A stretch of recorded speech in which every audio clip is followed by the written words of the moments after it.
I would tell myself that even though I didn't know as a little girl that I would lose my brother and my mother to cancer, and that I would have all these problems, that I'm here, I'm alive, I have my life, and that I gotta be grateful for that. So that's what I would tell myself as a little girl, that I was gonna be okay even though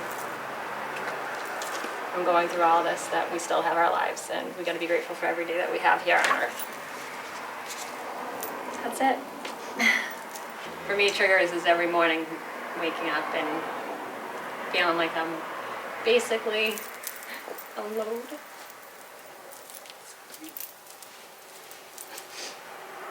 I didn't mean to cry. Like, I feel like I'm a burden on my family, and it's been weird to see. No, that's huge. Yeah, I feel like I'm a burden on, like, I have my husband and lost my mom, and we don't really have any family left to help, so it's just us.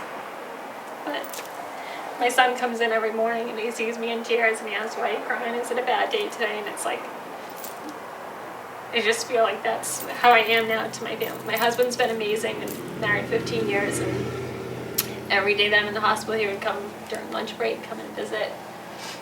But it's like we know exactly when a flare is going to happen, whether it's my pancreas or whether it's MS, whatever it is, we know when it's going to happen. It's like, okay, now we got to find out who's going to take care of the kids and who's going to take care of the dog and how we're going to afford this. And it's just hard because it's every morning. It's not like there's any good days anymore. It's just hard, but I always put the smile on the face, hide the anger and do as much as I can for everyone else. And my husband always tells me, when are you going to, stop and take care of yourself and our family? And it's like, I feel better when I'm trying to do for everyone else.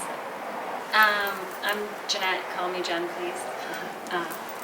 So I have multiple of autoimmune diseases. I have MS, chronic pancreatitis, arachniditis. I live in chronic pain every day. Have since I was about 11. Every day people will say, "Oh my God, you look so good." And yeah, I had an amazing mom, but she always told me that no matter what, you put on your makeup, you get dressed, you walk out that door no matter how much pain you're in. And so that's what I do. And I'll go home today and I'll crawl back into bed and I'll take my medication and put the heating pad on, and that's what you gotta do. So, you may look good, but still live with the pain and you just keep going. So it's amazing.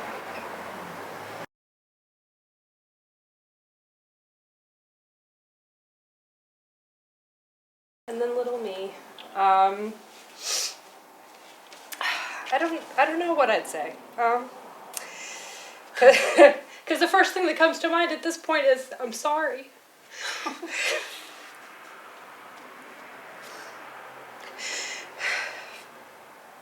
Because look how cute she is. and to not feel like she's beautiful is terrible, because look how cute she is, Look how cute you are. Yeah. So I don't know. I mean, I'd like to say, I'm working on it. I'm trying. I would say I'm trying. I'm trying to treat you the way you should be treated. And that's the best I can do. I remember the moment that my bulimia started was actually one comment from a kid in high school. He called me a cow, and it was just that one comment, and that's when it started, like the binging and purging, and I'm sure all the sort of base psychological stuff was there already to be triggered by something so small. But knowing that something so small changed my life like that, I think that it made me very conscious of how I talk to people. When I was 12, 13, I started sort of exhibiting symptoms of bulimia, got down to, 80-something pounds, and, my bones were sticking out and the whole thing. And, everyone around me was like, "Don't you look great? Good for you. You've lost so much weight. You look fabulous," And so, of course, that all fed into that. And at one point, it actually got to the point where I didn't have to try to throw up anymore. It would just happen every time I ate.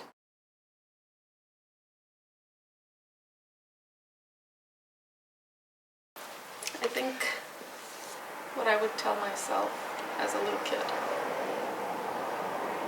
is that you don't have to hide. It's okay for people to look at you and see you and appreciate you.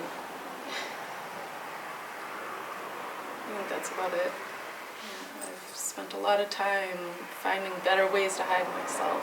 So I think I would say, come out in the sun, show off a little bit. That's it. You know, when Erica started this project, I thought, I'll do that. I don't know who was it that said I'll do that, and then taking the pictures, like I felt so stupid and silly, like it just, I don't know. But now I'm like kind of trying to put myself out there, and you know, you're right, it does get easier. I'm Jackie. I'm very, I guess, anxious and nervous right now. I have a lot of anxiety and depression. And then, you know, just, I don't know what I'm doing. I'm a terrible mother. I'm a terrible person. Like, I don't know who I am. And it became this, like, it bubbled up after, you know, now I'm like 38 years old and suddenly I'm broken. Suddenly I look at myself in the mirror and I'm like, who the hell are you? Like, I don't know who you are. And, you know, what kind of life are you living? And I don't even know. You know, you just have to do it and put yourself out there. But, like, thinking about that is, like, just the thought of it is, like, what? I mean out there. Like, I can't go out there. I belong here. You know, like, I don't feel like I belong anywhere anymore because I don't know where I fit.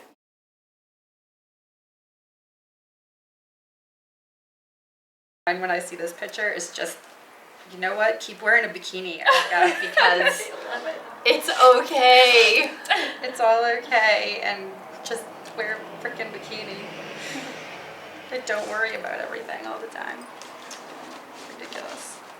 It's ridiculous how much, like, I let my mind get in the way of being happy, just feeling joy. I've yelled at my children in ways that I can never take back, and I feel like I had to go through that in order to get here, you know, where I am today, to remember that I once was this sweet little adorable innocent child that didn't have rage in my body like that, and somewhere along the way I learned rage and anger and, you know, that an eye for an eye, which I don't believe in anymore, but I think I somehow along the way decided that an eye for an eye, and that was the way to go. I'm pretty sure that I spent the first 35 years of my life screaming and yelling as a means of standing up for myself. I thought that getting up in someone's face and screaming back at them meant that I was setting a boundary or letting them know that what they were doing or saying to me wasn't okay. I want to find ways to feel anger and still act with integrity. You know, that my gut, my heart, my voice, my actions are all in alignment, and that I feel good about the way that I respond or react to somebody. And when I scream and yell because I'm angry, I don't feel good about myself after that.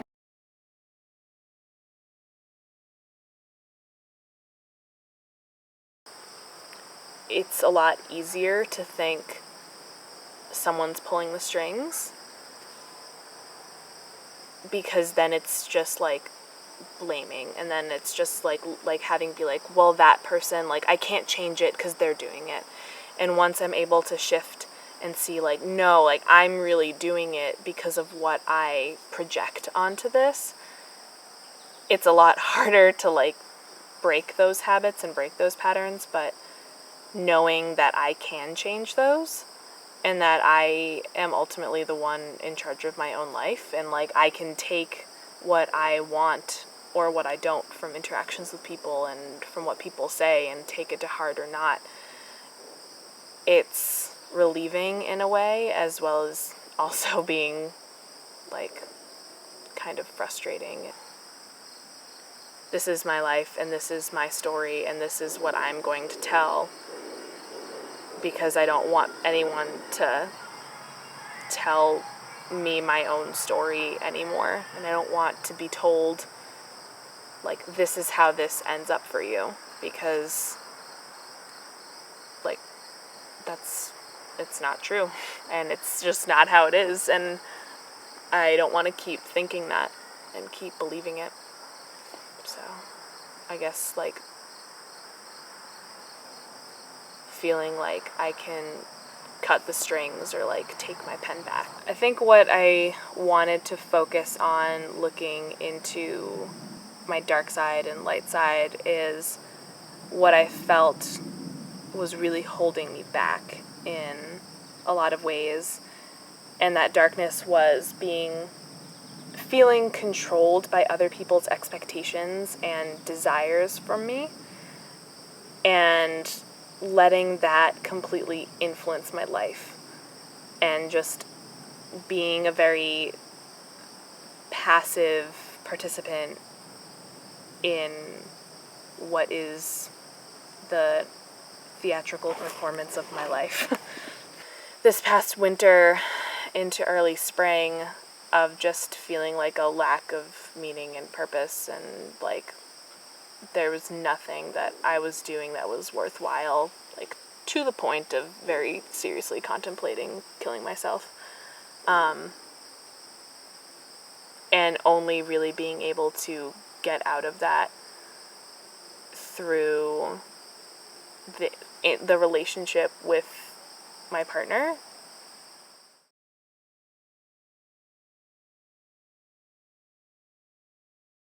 And so I am just now at the age of 40 starting to embrace my muchness.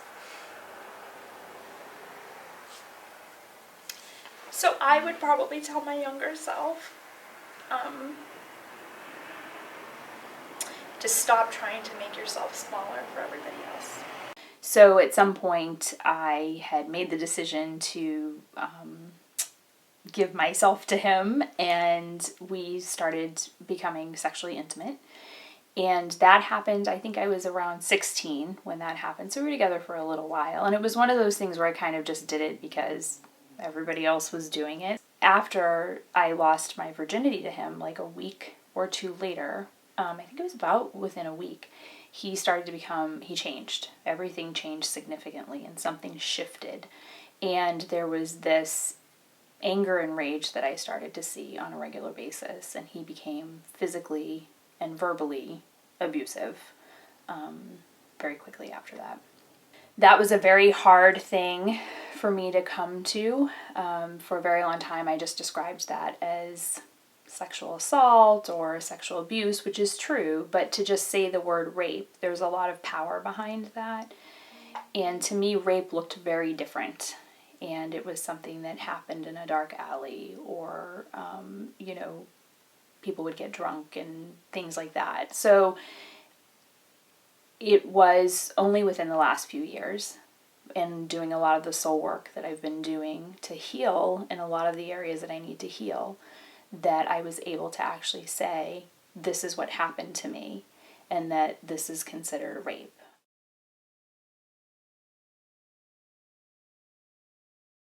My mom said it didn't matter, they would cast on my leg and I'd be running, and I just did what I did, and I was stronger and more resilient, and my pain threshold is ridiculous, and I would tell myself that it's gonna suck, but it's gonna make you a superhero.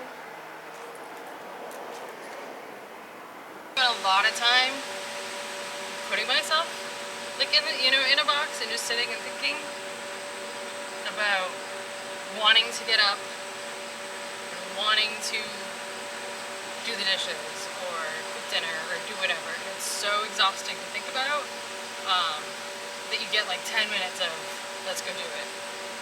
And then you get, you know, a half hour of I can't anymore. I have juvenile rheumatoid arthritis, and I was diagnosed very young. When I was about, I think, 9 months old. They noticed that my right knee swelled. The doctors weren't sure, you know, what it was. It was a long time ago, so there was a lot of testing. I think I was just over a year old when they figured out what it was and started medication, which at the time was just a ton of baby aspirin. I think that it lends so much because I didn't stop to think about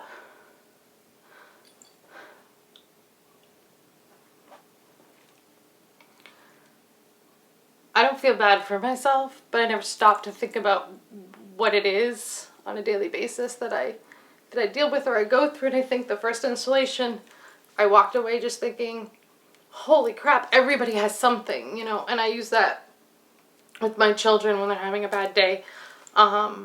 Everybody has something they're going through and you don't know, and theirs might be worse, or it may feel worse to them.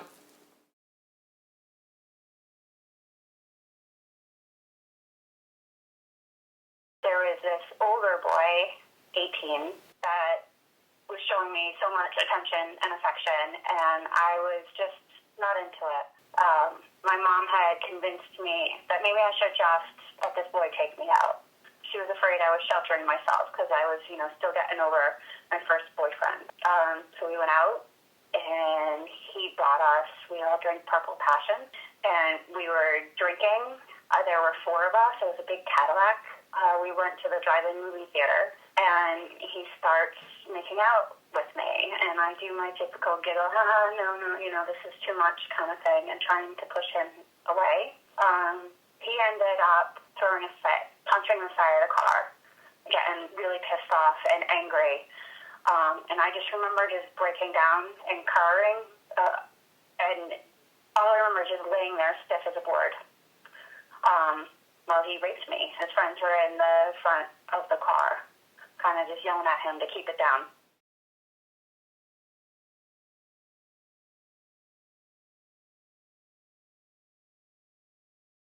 Yeah, it was funny. I was thinking about our other video that we did, and I'm like, my God, I was all over the damn map.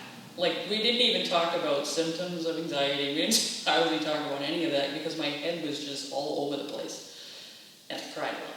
The best thing about that, I probably mentioned it, I don't even know now, but that in the car, that was my worst. Yeah. Driving around in my car, I cried like constantly. And it probably has a little bit to do with the radio, because that doesn't always help. But since I've been taking the pills, I don't cry in the car anymore. So it's kind of making driving a lot safer, so that's nice. Because that's not fun. Driving through tears. When I threw out my back in March, and I started taking Valium, I had never taken anything like that, ever.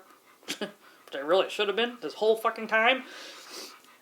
I took it just for the muscle relaxer for my back, but I didn't realize that it was an anti-anxiety on top of it because I've never taken anything. I didn't even, I don't know anything about that shit. So when I took one, God, it was so weird. I was mad. If that makes sense. Because it's been 40 years I've been doing this. Where the hell was everybody? Nobody noticed? It's like you hide it that good. Nobody knows that they're supposed to help you. After I started taking those pills and realized that, oh my God, this is what it feels like to not have anxiety, and then realizing that everybody else in the world needs to shut the fuck up because they don't understand what it's like. So I'm like, I'm not going to do this for the rest of the other half of my life. I already did this for 40 years. I'm fucking exhausted. So, to the doctor I go. My great-grandmother had also been raped by her own husband. What I recently discovered was that it had also happened to my mother's mother. So now we have 4 generations of women who have all been raped by men in their lives that they loved and trusted and cared about. The eye-opening piece for me was, I have a daughter and I need to heal this and heal it for everyone who came before me and not allow it to continue. So it needs to stop here.